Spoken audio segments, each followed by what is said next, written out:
ये है जी हमारे यहाँ से विंडो से बाहर का नज़ारा मुंबई का। और ये जो सामने वाली आपको बिल्डिंग दिखाई दे रही है, ये वाली, इसमें रोहित शर्मा रहता है, पता नहीं किसी फ्लोर पे। बहुत ऊंची बिल्डिंग है, देखिए इतनी ऊंची है कि दिख भी नहीं रहा कितनी ऊंची है।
ये जो चर्च है ये है 1770 की, काफ़ी पुरानी चर्च है। और इसके अंदर में वीडियोग्राफी की दरअसल मनाही है, तो जिस वजह से, हालांकि मैं अंदर होके आ गया हूँ, जिस वजह से मैं जो है अंदर से तो आपको नहीं दिखा पाऊँगा। लेकिन ये जो बिल्डिंग है बहुत ज़्यादा पुरानी है और बहुत खूबसूरत, बहुत खूबसूरत।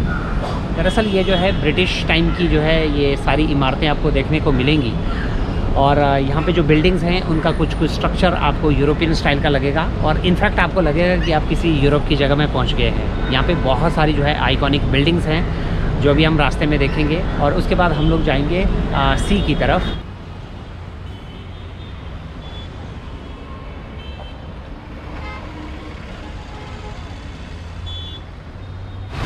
यह है जी फ्लोरा फाउंटेन, और इसकी जो लागत उस समय आई थी लगभग 1889 का ये बना हुआ है, और पूरा स्टोन से बना हुआ है। उस टाइम पे इसकी लागत आई थी 47,000 रुपीज़, यानी कि 47,000 रुपये।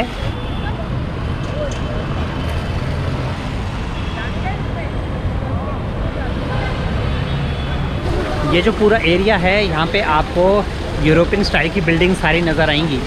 दरअसल ये है ब्रिटिश काल का मुंबई, और यहाँ पे आपको इस तरह के कई सारी बिल्डिंग्स आपको नज़र आएंगी। और अब तो उन पे जो है किसी जगह पे बैंक खुले हुए हैं, किसी जगह पे महानगर पालिका का ऑफिस है, किसी जगह पे कोई कॉरपोरेट की बिल्डिंग है। ये सारी बढ़ चुकी है दरअसल अब, लेकिन आज भी उनको वैसे ही रखा गया है जैसे ये ब्रिटिश काल में हुआ करती थी।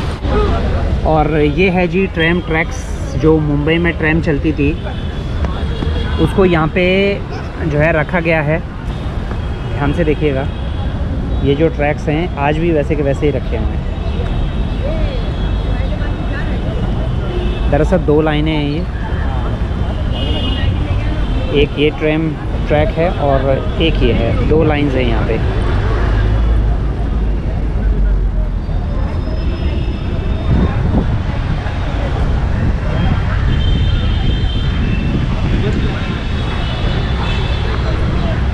यहाँ पे एक ये स्मारक बना हुआ है।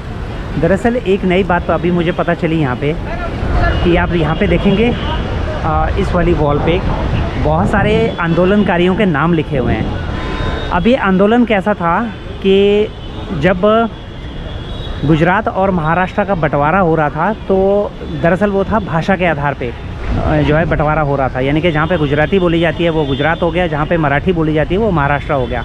लेकिन मुंबई बीच में फंस गया, क्योंकि यहाँ पे मराठी जो बोलने वाले हैं वो भी थे, लेकिन कुछ एक जो हैं गुजराती भी थे। तो इस चक्कर में यहाँ पे बहुत बड़ा आंदोलन हुआ और लगभग 107 लोगों की जान गई थी उस आंदोलन में। और उसके बाद जब ये आंदोलन संपन्न हुआ तो उसके बाद जो मुंबई है उसको महाराष्ट्र को दे दिया गया था। सर इसके बारे में ये इन्फॉर्मेशन है कि ये महाराष्ट्र और गुजरात इन दोनों के बीच जो संघर्ष चल रहा था, जबकि केंद्र सरकार ने ये घोषणा की थी कि जिस राज्य की जो लैंग्वेज है उस हिसाब से बंटवारा किया जाएगा। अच्छा। क्योंकि महाराष्ट्र का लैंग्वेज मराठी था तो मुंबई का लैंग्वेज भी बेसिकली मराठी ही था। मराठी। लेकिन उस वक्त के जो पीएम थे, गुजराती पीएम थे, तो उन्होंने मुंबई को गुजरात से जोड़ने की कोशिश की। अच्छा। जबकि महाराष्ट्र जो मराठी लोग थे उन्होंने विरोध किया था कि मुंबई ये मराठी लैंग्वेज पे जो हुई है तो ये महाराष्ट्र में ही रहनी चाहिए। तो इसके बीच जो संघर्ष हुआ उसमें जो हुतात्मा हुए थे, मतलब जिन्होंने अपनी जान दी थी, जो संघर्ष हुआ था उसका जो उसकी याद में ये हुतात्मा चौक बनाया गया था। अच्छा। तब से ये महाराष्ट्र में मुंबई सम्मिलित की गई। जबकि अभी भी कर्नाटक में जो बेलगाम है अभी भी मराठी प्रदेश है, लेकिन वो बेलगाम जो है वो अभी भी कर्नाटक में ही है मराठी होने के बावजूद भी। अच्छा। तो ये संघर्ष की जो गाथा है ये हुतात्मा चौक इसी को बोलते हैं। अच्छा। जहाँ मराठी लोगों ने अपनी जान देकर मुंबई को अपने साथ जोड़े रखा।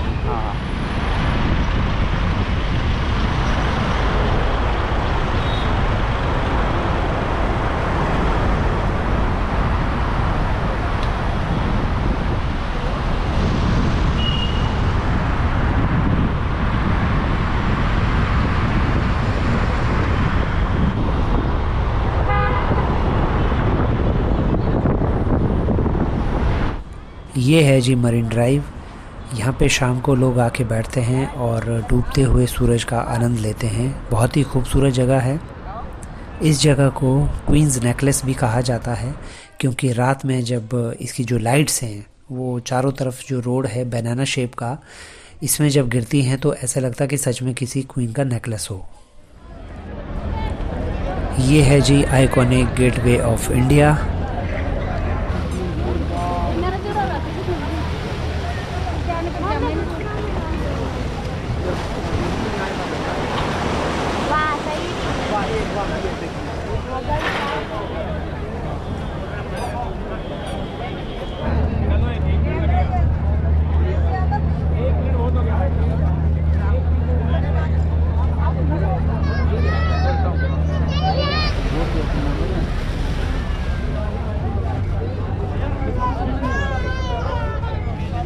ये गेटवे ऑफ इंडिया के पास में आपको सैकड़ों में छोटी छोटी जो बोट्स हैं, फेरीज़ हैं, ये आपको मिल जाएंगी।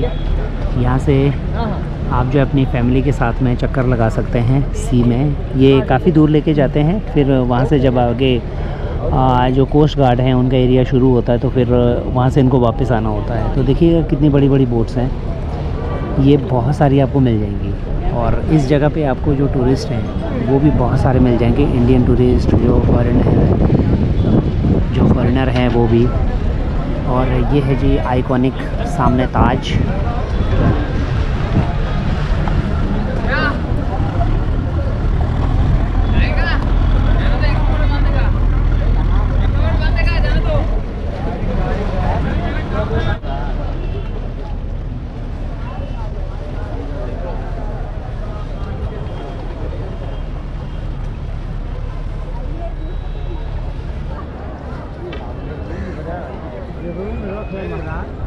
ये है जी यहाँ पे एंट्री पॉइंट, बाहर से लोग आ रहे हैं। लास्ट टाइम जब मैं मुंबई आया था लगभग 12 साल पहले, तो ये वाला जो पॉइंट है ये मुझे याद नहीं है कि था या नहीं, लेकिन मुझे ऐसा याद है कि हमने ऐसे किसी भी पॉइंट से नहीं गुजरे थे। और अब यहाँ पे जो है बैग्स वगैरह स्कैन किए जाते हैं।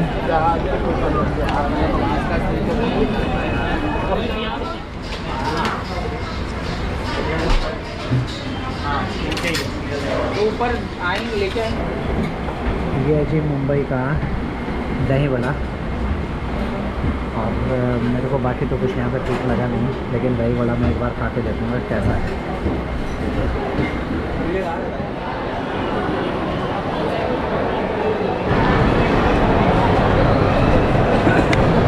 ये है जी चर्च गेट का स्टेशन। अब हम यहाँ से दोबारा से पकड़ेंगे दादर की ट्रेन।